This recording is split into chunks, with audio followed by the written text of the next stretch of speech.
Hey, it's Les from the TV Dudes. This week, I'm thrilled to chat with Daytime Emmy-nominated actress Crystal Lee Brown. She can currently be seen as Janelle on Starz crime drama Hightown, and in addition, is known for her three-season run as Sergeant King on the hit CW series Black Lightning.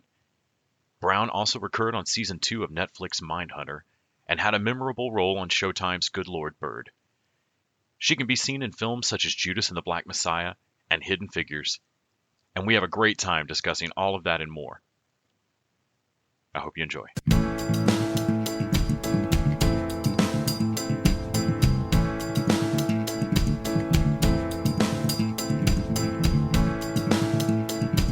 Hi, Wes. How are you? I'm doing well. Thank you so much for making time today. I really appreciate it. Of course. Thank you for having me. We'll just jump right in. I've of course seen you on tons of movies and television that I've loved across a variety of different channels, from CW's Black Lightning to seeing you in Judas and the Black Messiah or Hidden Figures, or something like Starz Hightown. Just hugely different projects, and I'm always curious both what originally got you bit by the bug to do acting, and then also are there emotions that are more or less fun to play when you get to take on characters in these different things? Can you tell me a little bit about before you got to Temple University, before you got to really studying it? Do you remember what first kind of bit you about, "Oh, I've got to do this, I've really got to be on stage"? For sure. Absolutely. Growing up in Philadelphia, every Sunday, my mom and I would watch the Sunday matinee on CBS. They would have a matinee movie. And I was young, about 5 or 6, and we would settle down and we would have our snacks, and she would introduce me to movies. The first movie that I saw Meryl Streep in was Silkwood. That was a Sunday matinee movie. Denzel Washington, I first saw him in The McKinnon Story, and we're talking 1984, 1985. The Bad Seed, It's a Mad, Mad, Mad, Mad World, Imitation of Life. I was introduced to these classics so early on, and I was fascinated, number one, by the story, but also by the performances. So I found myself like waiting, anticipating every Sunday, because I just had to see what movie was going to come on this Sunday. And even though I was so young and I didn't understand, obviously, something as, important of the issues that are in Imitation of Life, it was so grounded. It was so real. It made me cry, right? It's a Mad, Mad World, made me laugh. And then that migrated into rushing home after school for the after school program, right? Mm-hmm. So I always just had a fascination with television. And I wanted, I was like, how did those people get in that thing? So that's really where it started. I feel like that moment of realizing that this isn't fully real, that people make this, that this is someone else's job, it was a huge point for me when I was a kid of realizing that that adults really could be something you could get into. Mm-hmm. Do you remember, was there a moment where you kind of had to drop the scales from your eyes about this isn't magic, I can be part of this, I can be in this? For sure. It started in theater. Freedom Theater is a popular Black theater in Philadelphia where a lot of the greats came out of. And I begged my mom to let me audition to be a part of it. And she said, okay. She went down there. She signed me up. Now, fear did get in the way, and I didn't go through with it. However, I still, once I got over that hump, I started to do more theater work. In school, my school had performance arts. So I got into performing arts. I didn't really, immerse myself in the study of television until I got into high school, and my high school offered some classes. And then when I went to Temple and I studied journalism and broadcasting and PR, that's when I really got a feel of how the mechanics of television works and how to produce things, which then made me take a minor in theater when I was there. So that's how that all happened. But I always just wanted to perform. I always was showcasing a new talent to my mom. I wanted to sing. I wanted to dance. I would emulate what I saw on television. So she was like, okay, it's something here. So let me allow you to dive deeper into this world. So that's how that came. in terms of having a major in sports journalism and then still not being able to let go of needing to do theater, uh, was that an opportunity thing, a dual interest? I know I did painting in college, and a lot of us were trying to explain to our families that no, we're going to go into graphic design. We're not going to starve. It's fine. Uh, did you feel like sports journalism was a way to get close to the mechanics of how broadcasting worked without being a theater major, or was it a competing interest for you, where you really had to eventually choose one track? I was trying to juggle both as much as I can. I love sports. So I was a track star. I was an athlete. All my internships in Philadelphia was for all the major sports teams. So when I decided to do broadcast journalism, that was my passion. I loved Robin Roberts. I loved, NBA Live every Saturday morning. I was a huge Hulk Hogan fan, WrestleMania fan. So that was what I wanted to do. But I also had to take public speaking classes and understand how to operate the behind the scenes of the camera. So I said, this migrates into my performance and performing, because if I want to be a reporter or report, that is still a performance in my mind. So that's how me picking up the theater major came about. So I moved to New York after graduating, and I worked for the NBA in Secaucus, New Jersey, because I said I'm going to be interviewing all the NBA stars on the sideline, but I also was doing way off Broadway theater. So I literally was juggling both careers at the same time. And it came to an impasse where I had to choose. I was like, okay, do I continue my career in sports? I also was working for the Arena Football League. Or do I jump out on faith and move across country, leave my family, and go to LA? And they say the bug bites you. And it did. And I felt it. And I moved to LA in 2005, and I've been here ever since. But I still love sports. Was there... Yeah, it can be so difficult when you're starting out on a creative career, even if you've been at it for a little while. That first time that you, like you say, move across country and you don't necessarily have your support system right there, to keep that faith and keep that spark alive that it's going to work and you're going to make this work. Do you remember? Are there things that you did when you got across the country to kind of make sure that you still had your attitude right and were ready to really go at it? Yeah, for sure. I mean, faith was definitely number one. My family was very supportive, and I made sure that I put myself in places where I met like-minded people. A lot of my friends that are still my best friends today that I met when I moved here, we started out on the same level. I mean, I have one best friend. She's a huge series regular, but we started out waiting tables together when we first moved here. So putting myself in the position to cultivate relationships with people whose mindset was the same, whose goals were the same, really helped, me navigate, number one, LA, navigate the business, but also stay focused on why I left. So I think that's very important. And listen, it doesn't work out for our artists that way, and I know that, but just stepping out on faith to try, that's the first thing that, anyone has to do. So that really grounded me here. And I have an amazing support system, amazing family that cheers me on all the way. So that was imperative. I think sometimes people forget that we grow up sometimes feeling like, you're the funny one in your friend group, or you're the one into music, or you're the, we can frequently kind of fill our one role in our little gang. And then when you get to that point of needing to really move into a professional world, it really becomes important to surround yourself with people who are keeping you focused, who are all trying to do it. Yes. I think also a lot of times we just forget how to make friends as adults, and it's ridiculous. Yeah, I agree. One of the shows I absolutely loved recently was Mindhunter. I got to be friends with June Carroll, who was in season 2 as well. It's just June. Yes. Wonderful.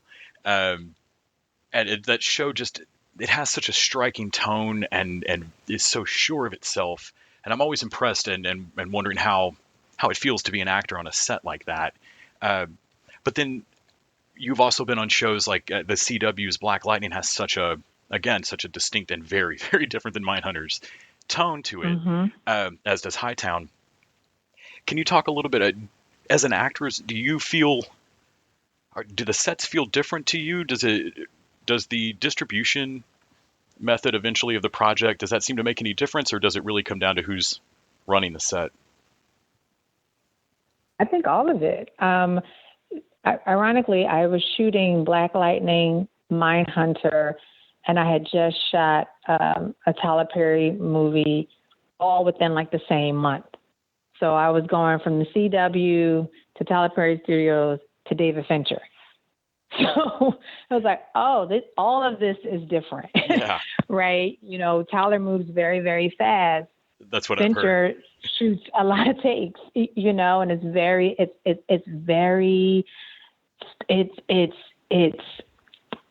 it's magical storytelling, right? It's setting the whole thing out. So literally coming from one set to another set was night and day.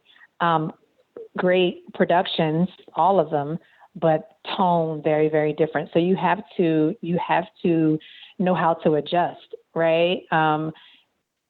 Pacing, material, and worlds, right? I go from a modern day movie to 1964, or I'm sorry, early 1980s for Mindhunter. So, you know, it definitely was an adjustment, but I love it.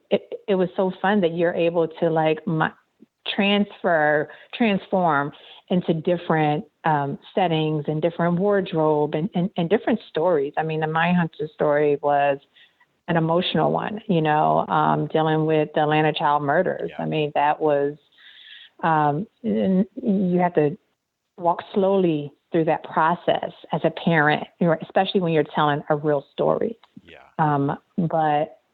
But I invite it, you know, I love it. And Black Lightning was very superhero, right? So you go from superhero to modern to a period piece, essentially.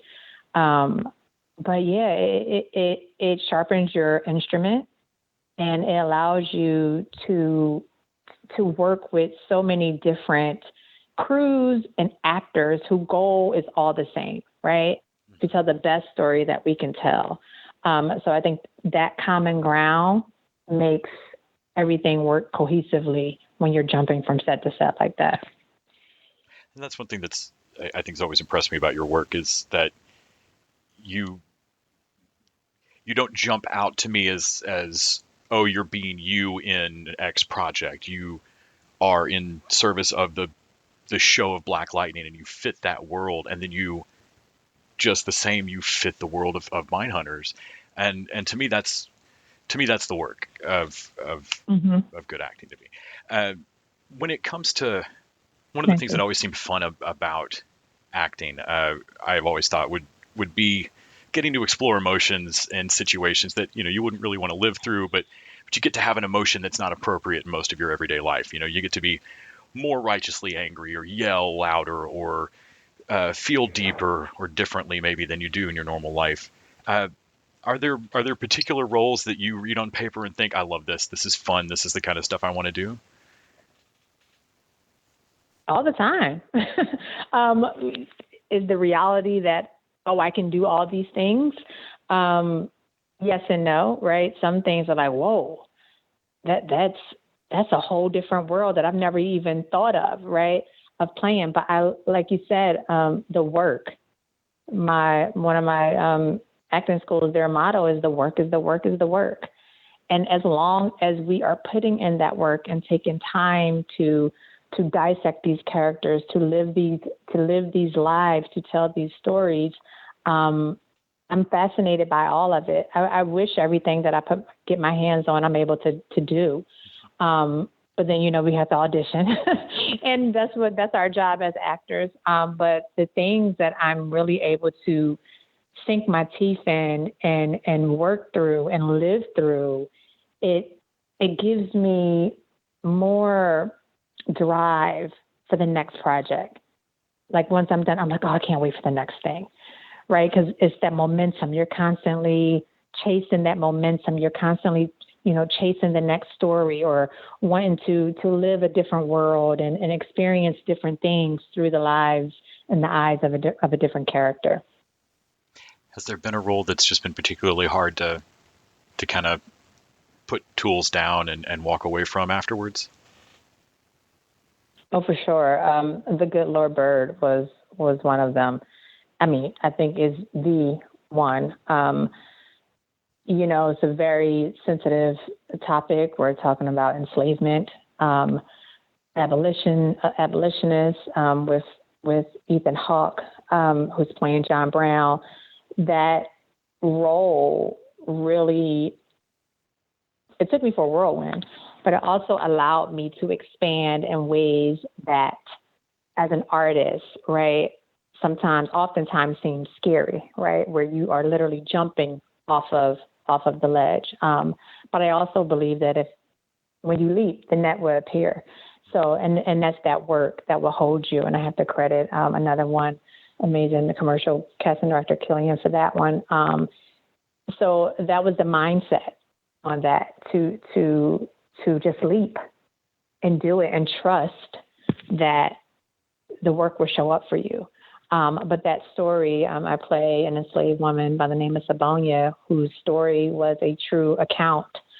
And living through culturally my ancestors' personal history was a lot. But I was so grateful that I was able to tell the story.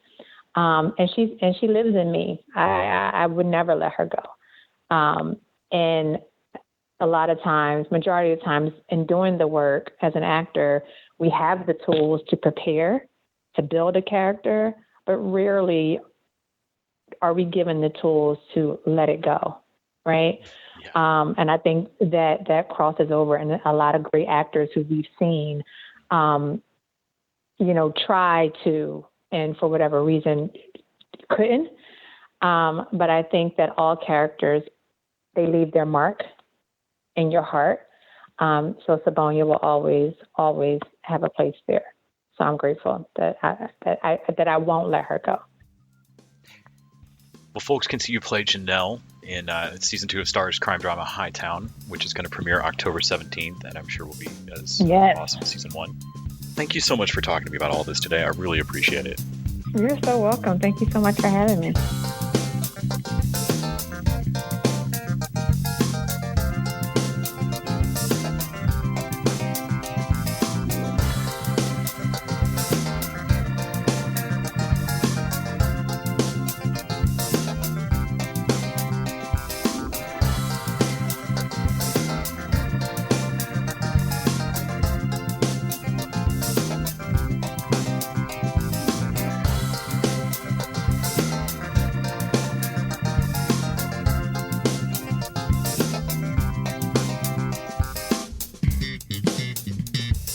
TV Dudes is an independently run podcast out of Austin, Texas. We are exclusively listener-supported. If you'd like to help us out, go to patreon.com/TVDudes. You can also find us on Facebook, Twitter, and Instagram at TV Dudes. All the music for our show is done by our friend and original TV Dude, Gregory J. Amani Smith. To find out more about us, go to thetvdudes.com. I'm Randy Lander. I'm Les Weiler. And I'm Kyle Scott. Thanks for listening.